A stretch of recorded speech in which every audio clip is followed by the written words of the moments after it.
पिछले पार्ट में हमने मनुष्यों का श्वसन प्रारंभ किया था, जिसमें हमने बाह्य श्वसन के बारे में देखा था।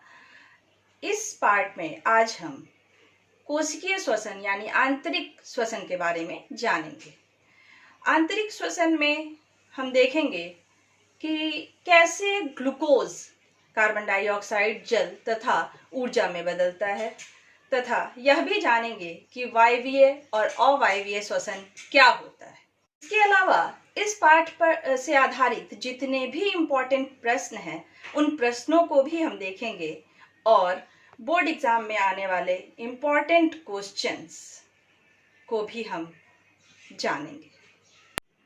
हमने पाचन चैप्टर में देखा था कि जब हम भोजन ग्रहण करते हैं, भोजन पचने के पश्चात बदल जाता है ग्लूकोज में, और इस ग्लूकोज को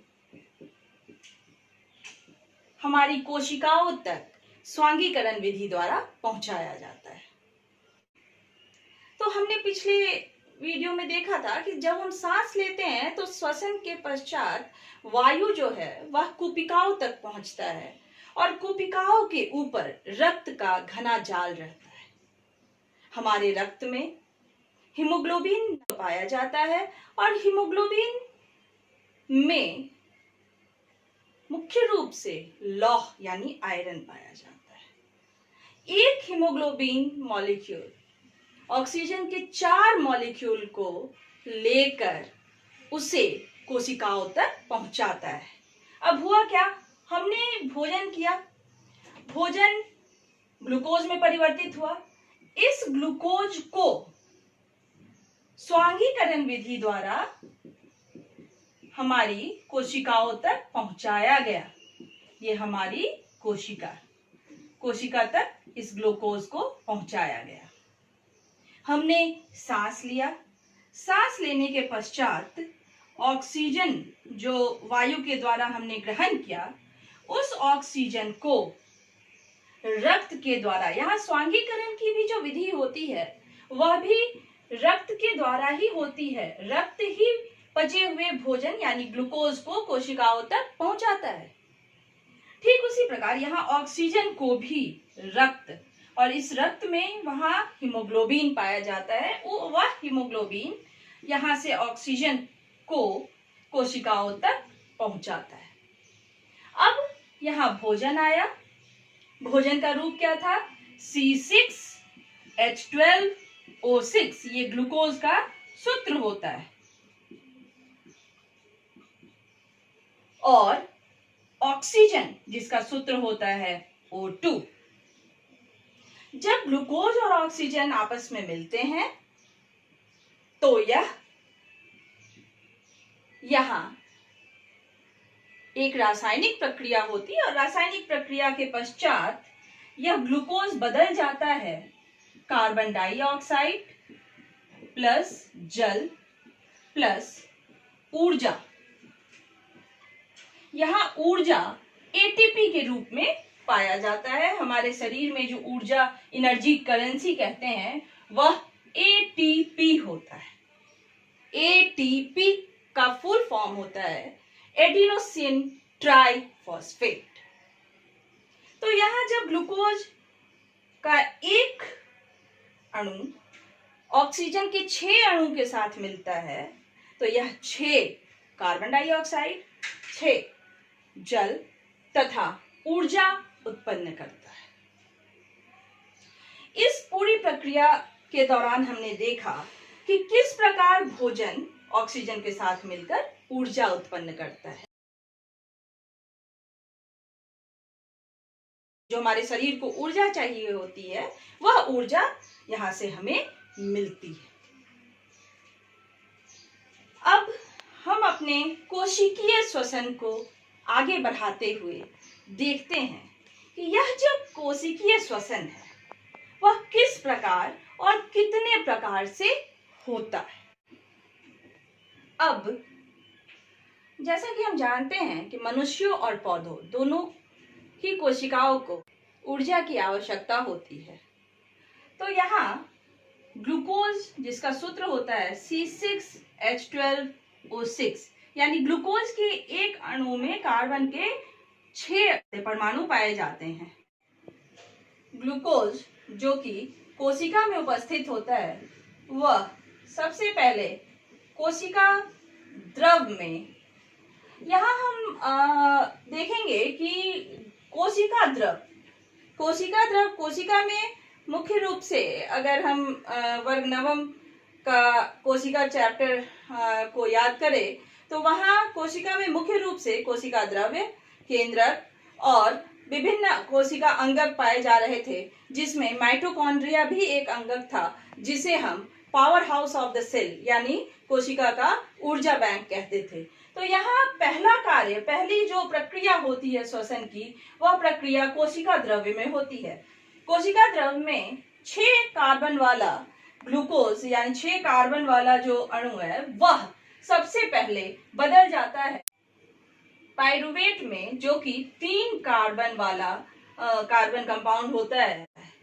यह सभी प्रकार की कोशिकाओं में देखा जाता है, जो कहाँ होता है? कोशिका द्रव्य में होता है। अब इससे आगे जब हम चले तो मनुष्यों में या फिर बड़े जीवों की कोशिकाओं में यह पाइरुवेट चला जाता है माइटोकॉन्ड्रिया में।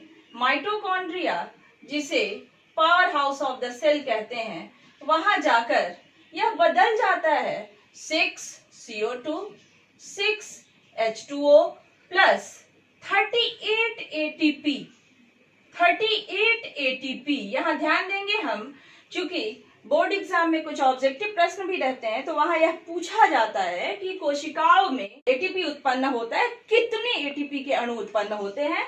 तो यहाँ 38 एटीपी अणु उत्पन्न होता है और यह माइटोकॉन्ड्रिया के अंदर होता है। इस प्रकार के श्वसन को, जो वायु की उपस्थिति प्रचुर मात्रा में यहाँ वायु से मिल रहा है, उसे वायवीय श्वसन कहते हैं। हायर ऑर्गेनिज्म में पाए जाते हैं, मनुष्यों की कोशिकाओं में पाए जाते हैं, जिसमें सफिशिएंट अमाउंट ऑफ ऑक्सीजन की उपस्थिति में यह श्वसन होता है वायवीय श्वसन, जिसमें 38 एटीपी ऊर्जा विमुक्त होती है। कुछ छोटे जीवों में, जैसे यीस्ट में हम देखते हैं कि वहां जो श्वसन होता है, श्वसन की पहला जो चरण है श्वसन का ग्लूकोज पाइरुवेट में, वह यीस्ट में भी बदलता है, लेकिन यहाँ वायु की अनुपस्थिति में, O2 की अनुपस्थिति में श्वसन होता है। और यहाँ वायु की अनुपस्थिति में जो ग्लूकोज होता है वह पहले पाइरुवेट में बदलता है और पाइरुवेट फिर इथेनॉल प्लस CO2 प्लस ऊर्जा में बदल जाता है। और यहाँ जो ऊर्जा विमुक्त होता है वह मात्र 2 एटीपी ऊर्जा विमुक्त होता है। यहाँ चूंकि वायु की अनुपस्थिति में यह प्रक्रिया होती है, इसलिए इसे अवायवीय श्वसन कहते हैं। यानी यीस्ट में जो श्वसन होगा वह अवायवीय श्वसन, जो वायु की अनुपस्थिति में होता है, जहां इथेनॉल का निर्माण होता है, CO2 का, और ऊर्जा विमुक्त होता है।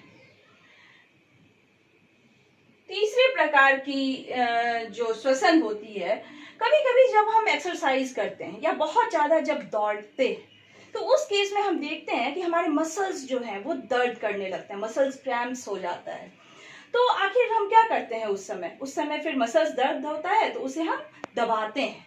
दबाने के कारण क्या होता है कि वहां अधिक मात्रा में रक्त का प्रवाह होने लगता है। अब चूंकि एक्सरसाइज जब हम कर रहे होते हैं तो वहां हमें अधिक ऊर्जा की आवश्यकता होती है, और अधिक ऊर्जा की आवश्यकता जब होती है, वहां जितनी मात्रा में ऑक्सीजन मिलनी चाहिए उतनी मात्रा में ऑक्सीजन नहीं मिल पाती है, जिसकी वजह से यह जो ग्लूकोज है वह CO2 में ना बदलकर लैक्टिक अम्ल में बदल जाता है।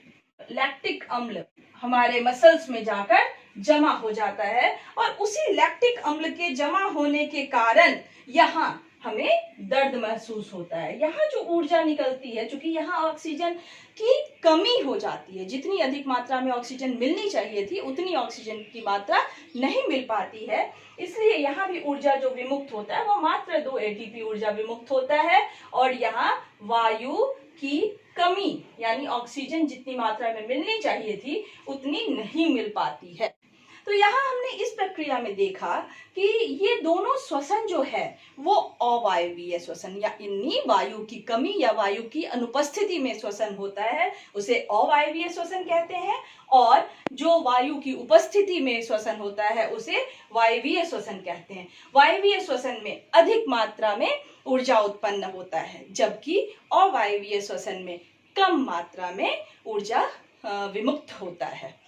यहाँ बोर्ड एग्जाम के लिए वायवीय श्वसन और अवायवीय श्वसन जो प्रश्न है वह बहुत इंपॉर्टेंट है। हमेशा पूछा जाता है कि वायवीय श्वसन और अवायवीय श्वसन में क्या अंतर है।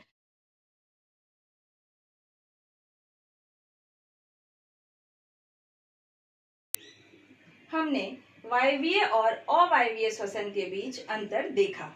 अब दूसरा एक प्रश्न यहाँ रहता है कि आखिर कभी हम जब ब्रेड या फिर जब इडली बनाते हैं, इडली का बैटर, डोसा का बैटर बनाते हैं तो वहां वह फूलता क्यों है? तो इसका आंसर है वहां यीस्ट के द्वारा। वहां हम लोग बहुत बार ऐसा करते हैं कि जब इडली बनाते हैं तो उसमें यीस्ट डाल देते हैं। तो यीस्ट वहां चूंकि वायु की अनुपस्थिति में अवायवीय श्वसन कर रहा होता है, उस प्रक्रिया को हम किण्वन कहते हैं। किण्वन यानी फर्मेंटेशन। किण्वन यानी फर्मेंटेशन। फर्मेंटेशन यानी किण्वन में क्या होता है कि वायु की अनुपस्थिति में हमने देखा कि इथेनॉल और कार्बन डाइऑक्साइड गैस बाहर निकलता है। तो यह जो कार्बन डाइऑक्साइड गैस निकलता है, इसी के कारण हमारा जो ब्रेड है या फिर हमारा जो इडली का बैटर है वो वहां उनके कणों के बीच कार्बन डाइऑक्साइड निकलता है, जिसके कारण वो स्पंजी हो जाता है, फूल जाता है कार्बन डाइऑक्साइड गैस भरने के कारण। उस प्रक्रिया को हम किण्वन कहते हैं। बोलचाल की भाषा में कहते हैं कि पौधे जो होते हैं वो दिन में ऑक्सीजन गैस बाहर निकालता है तो और रात में CO2। तो पेड़ के नीचे रात के समय में कहते हैं कि नहीं सोना चाहिए, दिन में कार्बन डाइऑक्साइड निकलता है। तो आखिर हमारे मन में ये जिज्ञासा हो सकती है कि हम कहते हैं कि पौधों में भी श्वसन की प्रक्रिया होती है, तो श्वसन की प्रक्रिया जब होगी तो वहां तो वो कार्बन डाइऑक्साइड बाहर निकाल रहा है। तो कार्बन डाइऑक्साइड जो बाहर निकाल रहे हैं पौधे, तो आखिर हम कैसे कहते हैं कि ऑक्सीजन गैस बाहर निकलता है? तो वह इसलिए क्योंकि दिन के समय पौधे प्रकाश संश्लेषण की प्रक्रिया के द्वारा अपना भोजन बनाते हैं। श्वसन की प्रक्रिया में जो कार्बन डाइऑक्साइड पौधे भी बाहर निकालते हैं, उस कार्बन डाइऑक्साइड को प्रकाश संश्लेषण की प्रक्रिया में पौधों द्वारा उपयोग में लाया जाता है, और जिसके कारण जो ऑक्सीजन की मात्रा पौधे बाहर निकालते हैं वो अधिक होती है। इसलिए हम कहते हैं कि दिन के समय पौधे ऑक्सीजन छोड़ते हैं, जबकि रात के वक्त चूंकि प्रकाश संश्लेषण की प्रक्रिया नहीं होती है, इसलिए पौधे सिर्फ और सिर्फ श्वसन की प्रक्रिया करते हैं, जिसके कारण रात के समय पौधे कार्बन डाइऑक्साइड गैस बाहर निकालते हैं। इसलिए हम कहते हैं कि रात के समय पौधों के नीचे नहीं सोना चाहिए, वह हमारे लिए अच्छा नहीं होता है। तो हमने आज इस चैप्टर में देखा श्वसन में कि किस प्रकार से श्वसन की प्रक्रिया हमारी कोशिकाओं के अंदर होते हैं। यहाँ ग्लूकोज पहले पाइरुवेट में बदलता है, और पाइरुवेट हमारे माइटोकॉन्ड्रिया में अगर वह प्रक्रिया होती है तो वहाँ वायवीय श्वसन होता है, और वह पूरी तरह से विघटित होकर कार्बन डाइऑक्साइड, जल और 38 एटीपी में बदल जाता है, जो वायवीय श्वसन का भाग है। और अवायवीय श्वसन में क्या होता है कि पाइरुवेट तो बनाता है ग्लूकोज पहले चरण में, लेकिन दूसरे चरण की भी प्रक्रिया वहां कोशिका द्रव में ही होती है, और वहां इथेनॉल, कार्बन डाइऑक्साइड और ऊर्जा निकलता है, लेकिन वह ऊर्जा बहुत कम होता है, जिसे अवायवीय, क्योंकि वायु की अनुपस्थिति में होता है। और हमारे शरीर में भी वायु की कमी के कारण मसल्स क्रैम्प्स होते हैं, और मसल्स क्रैम्प्स में क्या होता है कि जितनी ऑक्सीजन मिलनी चाहिए उतनी ऑक्सीजन नहीं मिल पाती है, जिसके कारण लैक्टिक एसिड का फॉर्मेशन होता है मसल्स में, और हमारे मसल्स में दर्द होता है। वहां भी उस श्वसन को भी अवायवीय श्वसन ही कहा जाता है। हमारा आज का प्रश्न,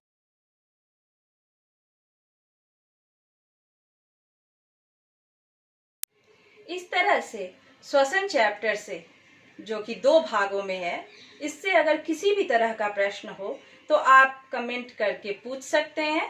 तथा अब हम अगले भाग में जैव प्रक्रम चैप्टर के तीसरे पार्ट को, यानी मनुष्य का हृदय किस प्रकार कार्य करता है, सर्कुलेटरी सिस्टम के बारे में जानेंगे।